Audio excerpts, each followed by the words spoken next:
Fala pessoal do Descomplica que está nos assistindo aí de todas as partes do Brasil. Deixa eu me apresentar primeiramente. Eu sou o professor Bernardo Padula, professor de História.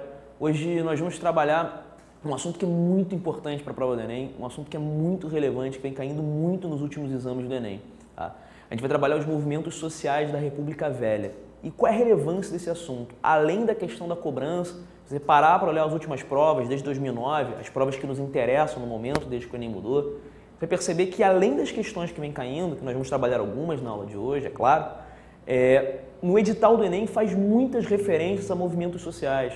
Existem muitas referências a relações sociedade e Estado, a movimentações de setores da sociedade. Então é muito provável, como vem caindo nos últimos tempos, que caia alguma questão sobre movimentos sociais na República Velha, no exame desse ano. Então é muito importante que nós possamos trabalhar isso com calma na aula de hoje.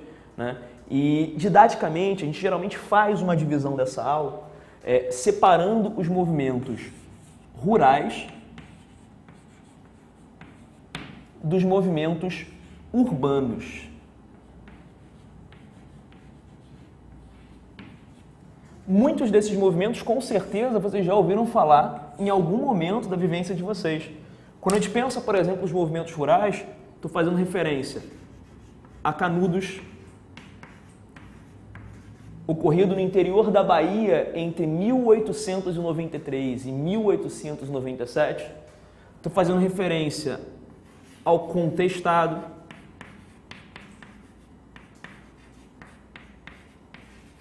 ocorrido no sul do país, na divisa entre Paraná e Santa Catarina, entre 1912 e 1916. E alguns até colocam referência ao movimento da cidade de Juazeiro do Norte, que nós comentaremos mais à frente como um dos movimentos rurais, embora esse movimento de Juazeiro do Norte, atrelado a uma figura paradigmática do Nordeste, a figura do Padre Cícero, esse movimento ele guarde uma distinção importante que nós faremos em breve. Tudo bem? Quando a gente destaca os movimentos urbanos, nós destacamos em especial a revolta da vacina,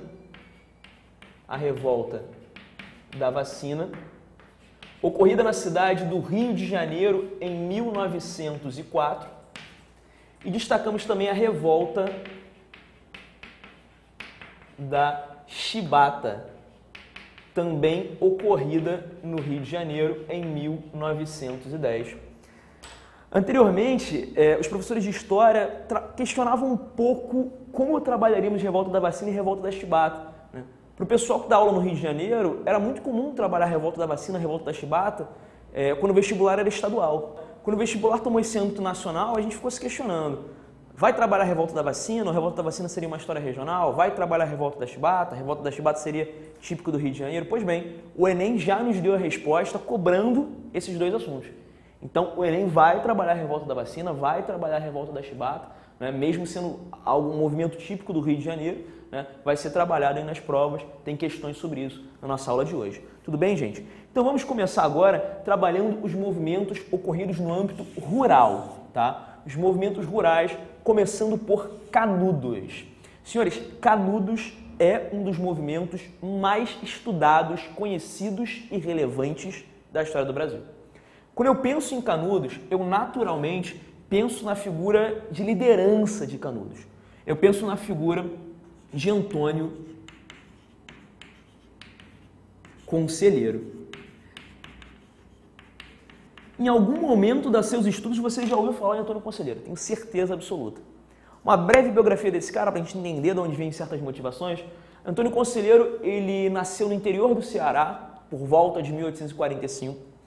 Ele era filho de um comerciante medianamente rico da região, nasceu com o nome de Antônio Maciel.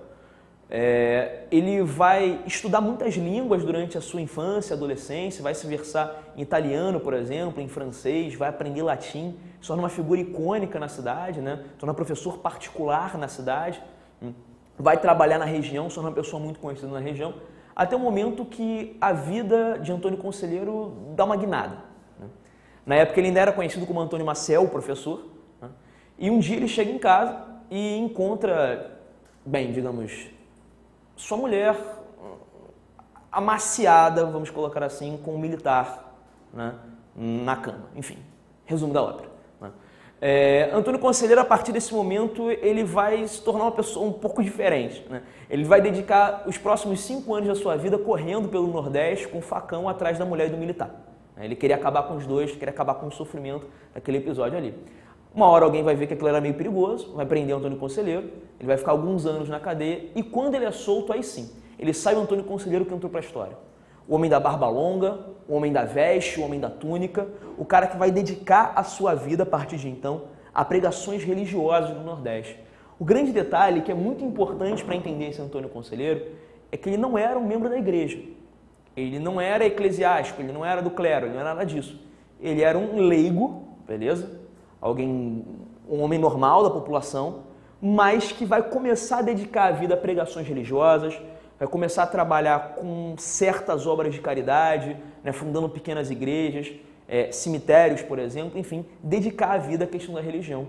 E esse homem, o Antônio Conselheiro, que tinha uma oratória bastante significativa, ele vai começar a angariar seguidores. As pessoas vão seguir Antônio Conselheiro, vão tomar Conselheiro como um guia, como uma figura que eles devem se espelhar.